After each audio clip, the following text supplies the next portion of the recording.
నమస్తే కళ్యాణ్ గారు. నమస్తే జయ గారు.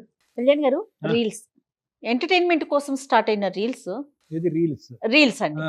మనం ఫోన్స్ లో చూసే రీల్స్ అవును అవును అవును. అది ఒక ఎంటర్టైన్మెంట్ పర్పస్ మీద స్టార్ట్ అయినాయి బహుశా. ఉమ్, లేకుంటే వాళ్ళకున్న టాలెంట్ ని చూపించుకోవటం కోసం స్టార్ట్ అయింది. అవును. ఎందుకంటే అవకాశాలు అందరికీ వస్తాయి రాకపోతాయి. నాకు వచ్చిన దాన్ని నేను నలుగురికి చూపించాలనే ఒక తపనతో అది కాస్త ప్రాణాల మీదకి తెస్తుంది. అవును అవును. అవి సాహస క్రీడల్లాగా అయిపోయి చాలా మరణాలను కూడా మనం చూస్తా ఉన్నాం కదండి. అవునండి. దీనికి ఎడిక్ట్ కూడా అయిపోతున్నారు. ఇది ఎంతవరకు ఎట్లా తీసుకెళ్ళాలి, సమాజం ఎట్లా చూస్తుంది, అది చూడటం కూడా వన్స్ ఒక రీల్ ని చూడటం మొదలు పెట్టాము అంటే ఒక దాని తర్వాత ఒకటి ఒక దాని తర్వాత ఒకటి సజెషన్స్ లో వచ్చేస్తూ ఉంటాయి. ఇంక వేలు ఇలా వెళ్తూనే వెళ్తూనే ఉంటుంది. మనం దాంట్లోనే మనం కూడా చూసే వాళ్ళం కూడా దానికి అడిక్ట్ అయిపోతూ ఉంటాం. ఇది అసలు ఎంతవరకు కరెక్ట్ అంటారు? మీరు చూస్తుంటారా రీల్స్? చూస్తారు. రీల్స్ చూస్తూ ఉంటాం, కానీ రీల్స్ పరిధి ఏంటి అనేది మనం అర్థం చేసుకోవాలి. Yes. ఇప్పుడు మీరు ఇందాక అన్నట్టుగా ఏంటంటే ఎప్పుడైతే టిక్ టాక్ అనేది మనకి ఇండియాలో లేకుండా పోయిందో అక్కడి నుంచి రీల్స్ అనేటటువంటి సంస్కృతి మొదలైంది. ఏదైనా ఏరా అయితేనేంటి, అదైనా ఇదైనా ఇక్కడ జరిగేటటువంటిది ఏంటంటే అసలు ఫస్ట్ ఆఫ్ ఆల్ మనం రీల్స్ ఎందుకు చూస్తాము, రీల్స్ చూడటం వల్ల మనం ఎందుకు ఎడిక్ట్ అవుతాం అనేది ఒకటి. నేను నా సొంత అనుభవం చెప్తాను, not as a psychiatrist or psychology. ఒక రీల్ మన యూజువల్గా మన యొక్క తత్వం, మన యొక్క ప్యాటర్న్ ఎలా ఉంటుందంటే జయ, తొందరగా అయిపోవాలి, క్విక్గా ఒక ఫీలింగ్ రావాలి. ఏ రీల్ అయినా ఒక ఫీలింగేగా. అవును. ఒక భయం కానీ, ఆనందం కానీ, కామెడీ కానీ, బాధ కానీ, ఏదన్నా ఒకటి. ఎక్కువగా ఇందులో ఏంటంటే అందరికీ భయభ్రాంతులు గురి చేసేటటువంటి కొన్ని రీల్స్ అయితే కనుక కామెడీవి, ఈ రెండే మేజర్ ఎంటర్టైన్మెంట్. అంటే అయితే మనం షాక్ అన్నా అవ్వాలి, గట్టిగా అన్నా అవ్వాలి. అది కూడా ఏంటంటే over a period of time వింటూ చూస్తూ ఆ తర్వాత ఆ ఇమోషన్ని రాబట్టుకోవటం అనేది ప్రజల్లో ఇప్పుడు అది లేదు. ఆ ఇమోషన్ ఏంటంటే మొదలైనటువంటి 2వ నిమిషంలోనే లేదంటే 3వ నిమిషంలోనే ఎఫెక్ట్ స్టార్ట్ అయిపోవాలి. 3 నిమిషాలు కూడా ఎక్కువేమో రీల్కి. సో ఏదైనా ఫాస్ట్ గా జరగాలి కళ్యాణ్ గారు. సో అది మన యొక్క మెంటాలిటీ. ఈ సైకాలజీని క్యాష్ చేసుకోవటం గురించే ఈ రీల్స్, టిక్ టాక్స్ ఇవన్నీ స్టార్ట్ అయినాయి. అంటే ఫాస్ట్గా and quick entertainment and changing entertainment. మళ్ళీ పై రీల్ లాగా కింద రీల్ ఉండకూడదు, కింద రీల్ లాగా ఉండదు. సో దీనివల్ల ఏమవుతుందంటే ఒకే మనిషిలో బహుశా ఒక 24 గంటల్లో ప్రతి 3 గంటలకో 5 గంటలకో 6 గంటలకో వచ్చేటటువంటి, లేదంటే 2 రోజులకో 3 రోజులకో వచ్చే ఇమోషను 30 సెకండ్లకు ఒకసారి ఒక ఇమోషన్ మారుతుంది ఒక మనిషికి. అసలు ఎలా రావటం కరెక్ట్ అంటారు? అంటే మీరు చెప్పినట్లుగా 2 రోజులకి 3 రోజులకి ఒక ఎమోషన్ అనేది చేంజ్ కావాలా? జనరల్గా పరిస్థితి బట్టి ఇమోషన్ మారటం అనేటటువంటిది, సందర్భం, మనుషులు బట్టి, మనం చేసేటటువంటి పనులు బట్టి ఇమోషన్ మారటం వేరు. అంటే ఒక సాడ్ మూమెంట్ నుంచి ఒకేసారి హ్యాపీ మూడ్ లోకి వెళ్ళిపోవచ్చు అంటారా? ఇప్పుడు జరిగేది అదే. ఇప్పుడు ఆ ఫ్రీక్వెన్సీ ఏదైతే ఉందో ఆ విపరీతమైనటువంటిది అది మానసికంగా మంచిది కాదు. Though we are enjoying it is a joy. అంటే మన rewarding system of the brain లో ఏంటంటే సంతృప్తి చెంది సంతృప్తిగా సంతోషపడేటటువంటి ఒక ఏరియా ఉంటుంది బ్రెయిన్. దాన్ని మనం హైపోథాలమస్ అంటాం. దానికి ఏదంటే నేను ఇప్పుడు మీకు ఒక గిఫ్ట్ ఇచ్చాను అనుకోండి, మీరు హ్యాపీ ఫీల్ అవుతారు. సో ఈ పార్ట్ ఆఫ్ ద బ్రెయిన్కి ఏంటంటే త్వరిగా ఇమోషన్స్ మారటం అనేటటువంటిది కూడా దానికి ఒక రివార్డ్. సో దానికి ఒక్కసారి చూపెడితే 100 సార్లు చూపెడతా. అలాగే అందరూ రీల్స్కి ఎడిక్ట్ అవుతున్నారు. ఫస్ట్ ఈ ఎడిక్షన్ గురించి మాట్లాడుకుంటే విపరీతమైన రీల్స్ ఎందుకు అందరూ చేస్తున్నారని మనకు ఎత్తం అవుతుంది. కాబట్టి ఈ పాయింట్ ఆఫ్ వ్యూ నుంచి నేను వస్తున్నాను. ఇది ప్రైమరీగా ఉండేది. అంటే క్విక్గా ఇమోషన్ రావాలి, ఇమోషన్ త్వరిగా మారిపోవాలి. తర్వాత ఏంటంటే అలాంటి ఇమోషన్స్ గురించే మళ్ళీ మనం పదే వెతుకుతూ పోవాలి. చూడటానికి 3 సెకండ్లు 30 సెకండ్లు లోపైనా కూడా తెలియకుండానే సమయం గడిచిపోతూ ఉంటుంది. ఎంత సమయం వ్యర్థం అవుతుంది అనేది మనకు తెలియదు. మనం అనుకుంటాం 30 సెకండ్లే కూడా చూసాం. 30 సెకండ్లో 30 రీల్స్ చూస్తూ ఉంటాం. ఆ స్టిమ్యులేషన్, అందులో 2 ఫ్రీక్వెన్సీస్ వేరే అవుతున్నాయి, ఇమోషన్స్ వేరే అవుతున్నాయి, అందులో లైటింగ్ ఎఫెక్ట్ వేరే అవుతుంది, సౌండ్ ఎఫెక్ట్ పడుతుంది, అన్నీ కూడా విపరీతమైన. మళ్ళీ ఇవన్నీ అందరూ ఎప్పుడు చేస్తున్నారంటే పడుకునే ముందు చెక్ చేస్తారు. ఎగ్జాక్ట్లీ. దానివల్ల ఏమొచ్చి నిద్రలేమి సమస్య, స్ట్రెయిన్, డ్రెయిన్, మర్నాడు ఒత్తిడి, ఇదంతా కూడా. మీరు ఒక రైల్వే స్టేషన్కో లేదంటే ఒక బస్ స్టాప్లో లేదంటే ఒక ఆటోలో కూర్చోండి, అందరూ తలలు ఇలాగే ఉంటున్నాయి. ఆ రీల్స్ చూడటమే, ఆ ఫింగర్ మూమెంట్ ఇది. సో ఈ విధమైనటువంటి క్రియేట్ చేసినటువంటి రీల్స్ నేనెందుకు చేయకూడదు, దాని సృష్టికర్త కింద నేనెందుకు మారకూడదు, అంతమంది చూసేటటువంటి రీల్ని నేనెందుకు సృష్టించకూడదు, వాళ్ళ యొక్క అటెన్షన్ నా వైపు ఎందుకు రాకూడదు అనేటటువంటి ఉద్దేశంతో రీల్స్ కానీ టిక్ టాక్లు కానీ ఇవన్నీ మొదలైనవి. అయితే దురదృష్టం కొద్ది ఏంటంటే ఈ మధ్యకాలంలో మీరు వినుంటే కనుక అది ఏ స్థాయికి మనకు నిజంగా కళ్ళు బైర్లుగా అమ్మేటటువంటి కొన్ని అంశాలు. అవునండి. అంటే ఇంకా ఆ నిమిషంలో ఏంటంటే ఏదో ఎక్స్క్లూజివ్గా డిఫరెంట్గా 10 మంది యొక్క కంట పడాలి అనేటటువంటి ఉద్దేశంతో అక్కడ ఎటువంటి రిస్క్ మనం తీసుకుంటున్నాం ఆ అడ్వెంచర్లో అనేది కూడా ప్రధానంగా యువతరం మర్చిపోతుంది. కరెక్ట్ కళ్యాణ్ గారు. కొన్ని యాక్సిడెంట్లుగా అవుతున్నాయి, అది వేరే విషయం. కొన్ని అక్కడ ఉండేటటువంటి జయ గారు అక్కడ ఉండేటటువంటి రిస్క్ అసెస్ చేసి కూడా అక్కడ ఇక్కడ పర్వాలేదు పర్వాలేదు అంటే అదొక అడ్వెంచర్ కింద ఫీల్ అవుతున్నారు కళ్యాణ్ గారు. అడ్వెంచర్ కింద ఫీల్ అవుతున్నారు. అతీతంగా ఎవరు చేయనటువంటిది భిన్నమైనటువంటి చూసేది. I should catch the attention. Car straight గా డ్రైవ్ చేస్తే గొప్పే ఉంది, రివర్స్ లో యమా స్పీడ్ లో డ్రైవ్ చేస్తే ఎలా ఉంటుంది? కొండ చివరికి వెళ్ళి ఫోటో తీసుకుంటే ఏమైంది, కొండ మించి ఏలాడుతూ ఫోటో ఎందుకు తీసుకోకూడదు?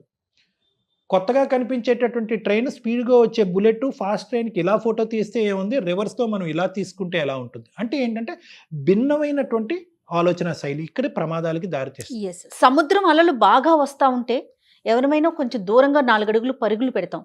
కానీ రీల్స్ చేసే వాళ్ళ మనస్తత్వాలు ఎలా ఉంటున్నాయి అంటే మీరు అంటున్నట్లుగా అటెన్షన్కి పట్టుకోవాలి.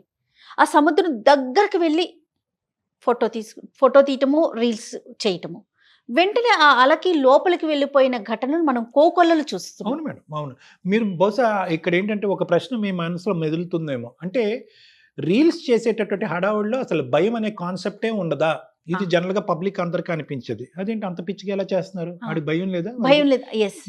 సో ఏంటంటేనండి ఈ రీల్ చేసేటటువంటి క్రమంలో ఏంటంటే వాళ్ళకు ఓన్లీ ఏంటంటే ఆ అడ్వెంచర్ ని ఎలా ఎంటర్ అవ్వాలి, ఎలా వచ్చేయాలనే కాన్సెప్ట్ ఒకటే గుర్తుంటుంది. అంటే ఒకవేళ జరిగితే అనేది ఆలోచించారా డాక్టర్ గారు?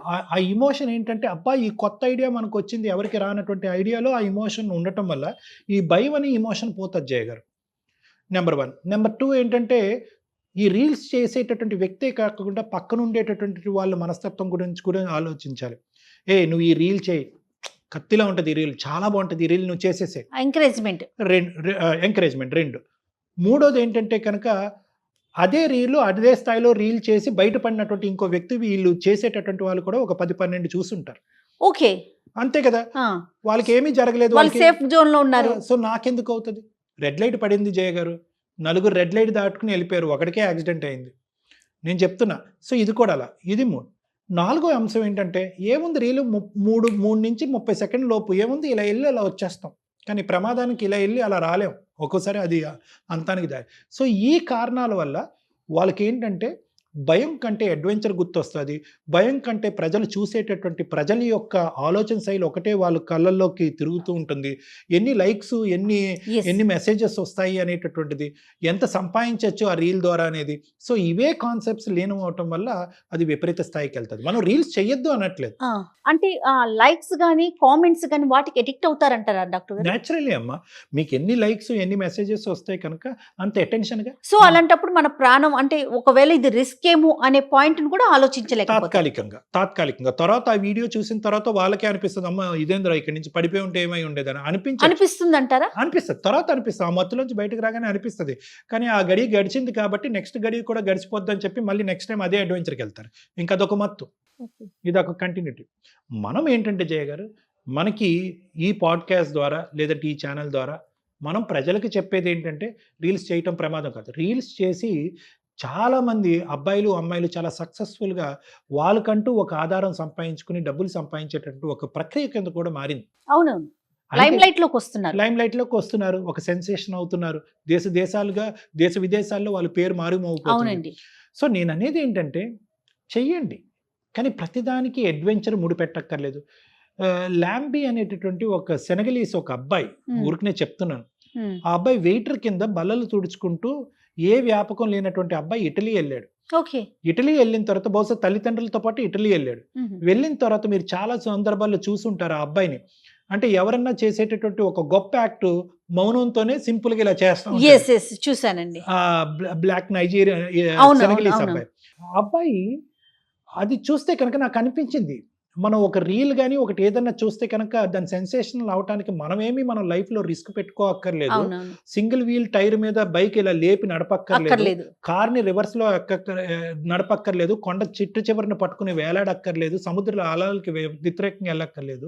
సింపుల్ అయినటువంటి ఆలోచనతోనే మనం ఇప్పుడు ఆ అబ్బాయి $25 మిలియన్ అతని సంపాదన, అంటే అతని యొక్క ఇది. అంటే మనం అందరం దాని గురించే పరిగెడతాం కాబట్టి అందరికీ చెప్పేది ఏంటంటే అడ్వెంచరస్గా వెళ్తూ లైఫ్ని రిస్క్ పెట్టుకుంటూ ఇంకో పద్ధతిలో చేయవలసినటువంటి అవసరం లేదు. ఇంకేమన్నా నాన్ రిస్కీ న్యూ ఐడియాస్ ఉంటాయి కనుక దాన్ని విశ్లేషించుకోండి, చేయండి, తప్ప ఎస్ ఎస్ అంటే ఇలాంటి రీల్స్ చేసేటప్పుడు ఒక్కసారి మనకి ఏమన్నా ప్రమాదం వస్తదేమో అనే ఆలోచన కూడా చేయాల్సిన అవసరం ఉంది. ముందస్తుగా. అందు గురించి ఏంటంటే ఏ రీల్స్ అయితే మనం ఖండిస్తున్నామో ఆ రీల్స్ మనం చూడటం వల్ల ఇటువంటి కార్యక్రమం చేసి Yes, మళ్ళీ అవగాహన చేస్తాం కాబట్టి ఆ రీల్సే జాగ్రత్త పడండిరా బాబు అనేటటువంటిది మనకు మళ్ళీ సోర్స్ ఆఫ్ ఇన్ఫర్మేషన్. రైట్. కాబట్టి మనం రీల్స్ వద్దు అనట్లేదు, ఆలోచించి చూసే వారికి మీరు ఇచ్చే సలహా ఏంటండి? చూస్తున్నారు కాబట్టే చేస్తున్నాం, చేస్తున్నారు కాబట్టే చూస్తున్నాం. ఇవి రెండు ఒకదాని తర్వాత ఒకటి ముడిపడి ఉంటాయి కదా. కరెక్ట్. సో చూసే వారికి మీరు ఏం చెప్తారు? మీరు చూడండి, కాదనట్లేదు, ఎంత అద్భుతంగా చేశారు అనేటటువంటిది కూడా మీరు ప్రోత్సహించండి. కానీ అందులో ఉండేటటువంటి రిస్క్ ఫ్యాక్టర్ ఆ మెసేజ్లో పెట్టి వాళ్ళకి అవగాహన చేసేటటువంటి విధంగా చేయండి. మీ బాధ్యత ఏంటి, మీ ఆలోచన, మీ కెరియర్ ఏంటి, మీ భవిష్యత్తు ఏంటి. ఒకప్పుడు ఇక్కడ ప్రమాదం 100లో ఒకరికి జరుగుతుంది, లేదంటే 1000లో ఒకరు అవుతారు. 1000లో ఒకరికి కాకపోవటం అనేటటువంటిది కేవలం మీ అదృష్టం అనేది మీ తరపుగా వాళ్ళకి ఒకటి ఫీడ్బ్యాక్ మెసేజ్ అనేటటువంటిది చేసేటటువంటి వాళ్ళకి చూసే వాళ్ళు పెట్టాలి అనేది నా అభిప్రాయం. రైట్. చప్పట్లు, లైక్స్ ఈ విధమైన ప్రోత్సాహం కాకుండానే వాళ్ళని ప్రోత్సహిస్తూనే వాళ్ళని నిరాశపరచకుండా తస్మాత్ జాగ్రత్త అనే మెసేజ్ ఒక హెచ్చరిక అనేది ఇవ్వాల్సిన అవసరం. ఖచ్చితంగా ఇవ్వాలి. అందరూ ఇవ్వాలి. Right. Thank you so much Kalyan Thank you. గారు. నమస్తే.